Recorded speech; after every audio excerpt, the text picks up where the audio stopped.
Welcome to Act 3. Honestly, at this point, you're basically done with the run. We still need to get to level 20. Killing most things before the Flare Jungle is basically not worth the time. They're worth really bad experience. There's typically not good density. But what we have is Nova. And Nova is amazing in the Flare Jungle. You know all those little flare like pipe shooters? They all proc Nova when they hit you. So you got 10 of those dudes all shooting at you, and you have a massive group of soul killers all around you, the little blue flares. And it's free real estate. It's free experience, honestly. So what we're gonna do is we're basically gonna run through all of this as players 1. Once we get to the Flare Jungle, depending on how much XP we need, we're gonna bump up to like players 3, players 5, depending. And we are going to get up to level 20, go back down to players 1, and basically not spend the time killing any auxiliary creatures. This is probably the fastest part of the run, the shortest part of the run, and the most streamlined part of it. You're looking for, good camps, good maps, hoping for a marsh skip, and making good decisions on your tiles. Killing Szark. How do you pronounce Szzzzark? Maybe leave a comment below in the video with what you think the pronunciation is. No cheating in Googling it. Oh my god, I almost just died in my real human body for how terribly cheesy that was. But honestly, Szark? That's how I say it. I try to avoid saying it as much as possible, which is pretty hard since I speedrun this game Monday through Friday for 6+ hours a day. Inevitably, I'm going to say it and somebody makes fun of me. Good day. They do amplify, they do a ton of damage. What's funny is I actually already killed Szark. It actually died on me when it killed me. It was a double KO. But they are worth good XP, so it's worthwhile to try to kill them as well. They can drop the Jade statue or the Jade figurine. You're not crazy for doing that quest. It's not required. It's kind of a nice to have.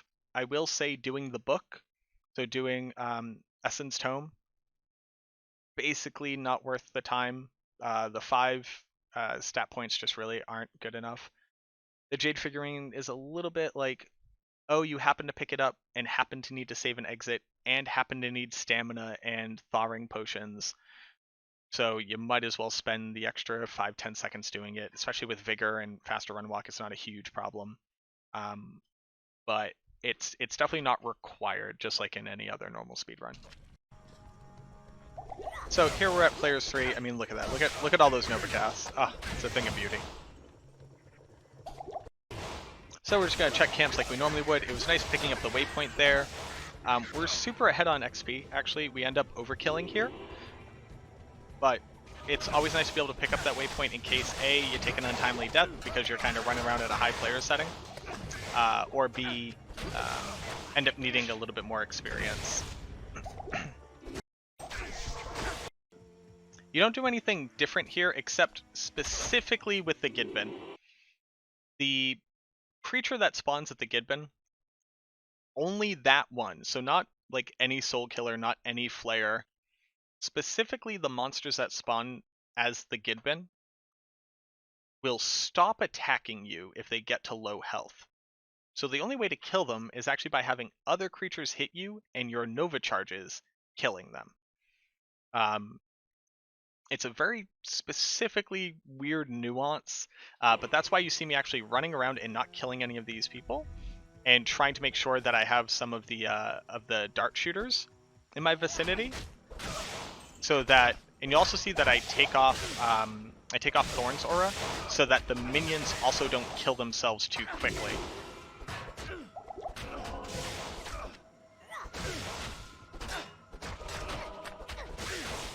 And there we go. So the Nova charges are able to finish them off. It's not always that they will still stop attacking. Sorry. It's not always that they will stop attacking you, but I'd say like 90% of the time they do. So make sure to have some dart shooters around you. Whatever's on the ring is good. We have a space for it, so we might as well have it. The only thing we wouldn't want on a ring, and this really is a little insignificant, Magic damage reduced, fine. Love magic damage reduced. Damage reduced, so like physical damage reduced means that every time they hit you, it'll reduce it by 1, which multiplied by 8 for your thorns means you'll be returning 8 less damage per attack. So you never want any item that says damage reduction or damage reduced, like damage reduction percent or damage reduced by number. You only want items that say magic damage reduced, because that one doesn't get returned with thorns. A little bit of an optimization. Again, it's like gonna end up costing you like 0.3 or 0.7 DPS, whatever. But I mean, that's free damage that you're throwing away. So you never really want to equip anything that says that if you can avoid it, unless it has really, really good other stats on it.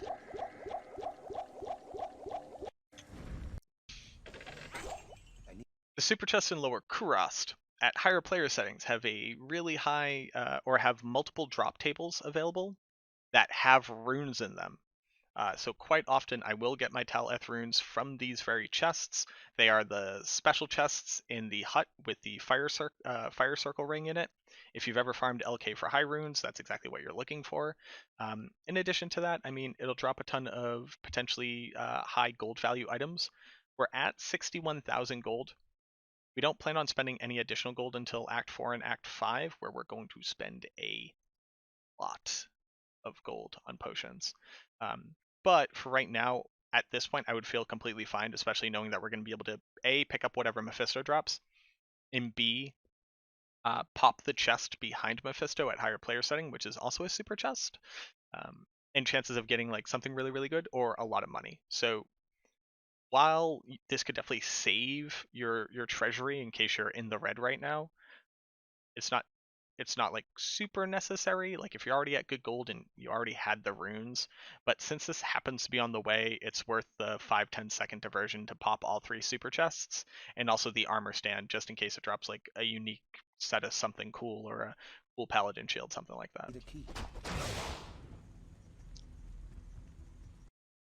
Should have covered this earlier. Carry a key. The pacifist needs to pop chests to get a lot of their money, even once they have gear.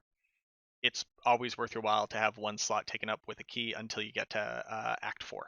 Just so we find the waypoint, we're able to go back and do the Flayer dungeon, and then we'll move on from the waypoint.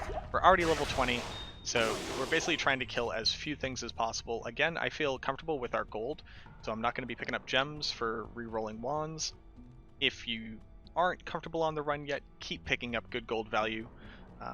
I've done this enough where I know how much money I need to have, but if it's a difference of being able to finish a run because you had enough gold, or not being able to finish a run because you weren't willing to pick up enough items, just pick up the damn items.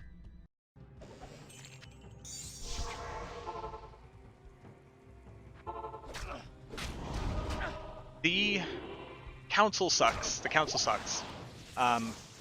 The cold enchanted stone skin council member, Torque Ice Fist, is worst grade tier. If you could fight anybody else you want to. Sometimes you're lucky and one of the named, like the Fire Curse guy is outside, as opposed to Torque. And you'll be able to kill him very quickly, but Torque takes so long because Stone Skin reduces physical damage, and Thorn's Aura deals physical damage. Ba-de-da, it'll take you forever to kill him. So you really want to pay attention to which council member you're fighting. And if you haven't fought them before, drop a TP. You're probably going to take a death or two. That's okay, just remember to throw in Vigor Aura when you're running back. Mephisto is going to be a really easy kill. You can drink thawing potions and antidotes just to minimize how much damage he can do to you. I think we have one of each in our inventory, or at least we have an antidote potion, I know.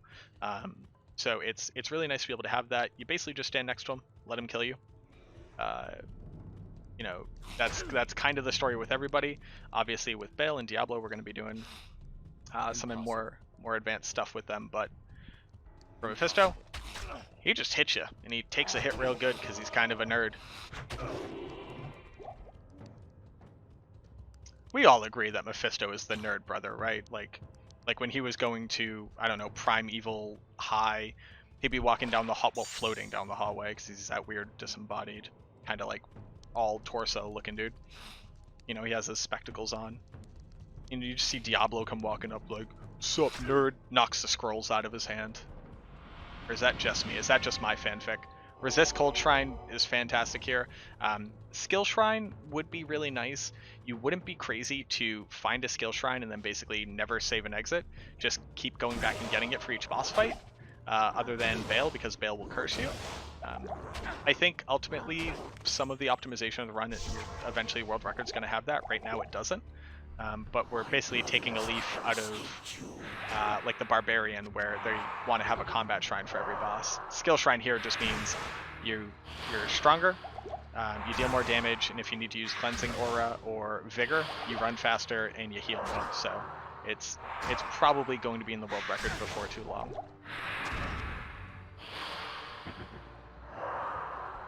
You'll see that Mephisto, chunks himself. It's probably like 16, maybe 10 to 16 hits, depending on whether or not you have plus to Thorns.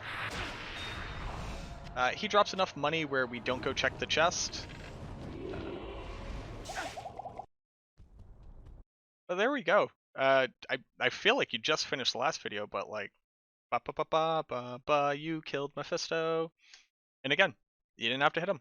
You didn't have to attack him. You didn't have to insult him. You didn't have to talk about his mother. Mephisto doesn't actually have a mom.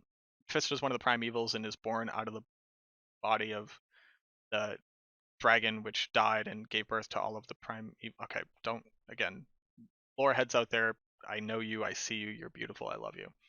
But Mephisto doesn't have a mom, technically speaking.